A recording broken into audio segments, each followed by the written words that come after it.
કિસ્સામાં યુવતીઓ જ યુવકને ફસાવી હોવાનું અત્યાર સુધી સામે આવતું હતું। જો કે આ વખતે 4 યુવકોએ મળીને ગે એપથી યુવકને ફસાવ્યો હતો। આ અંગે યુવકે જ્યારે પોલીસ મથકમાં ફરિયાદ નોંધાવી તો પોલીસ કર્મીઓ પણ ચોંકી ગયા હતા, કારણ કે યુવક પાસેથી રૂપિયા રોકડા નહીં પરંતુ ડિજિટલી ખંખેરી લેવામાં આવ્યા હતા।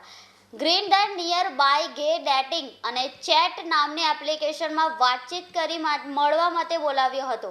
બાદમાં તેને ડરાવી ધમકાવી બળજબરીપૂર્વક ફરિયાદી યુવક પાસેથી ફરિયાદીના મોબાઈલ ફોન લઈ અને ફરિયાદીના ગૂગલ પેનો પાસવર્ડ લઈ ફરિયાદીના મોબાઈલ ફોનના માધ્યમથી ગૂગલ પેમાંથી 17,110 ટ્રાન્સફર કરી લીધા હતા। બાદમાં મોબાઈલ ફોન તેને પરત આપી આ બાબતની જાણ કોઈને કરશે તો જીવતો છોડીશ નહીં તેવી જાનથી મારી નાખવાની ધમકી આપીને નાસી ગયા હતા, જેથી પોલીસે હિતેશ અને નીતિની ધરપકડ કરી હતી।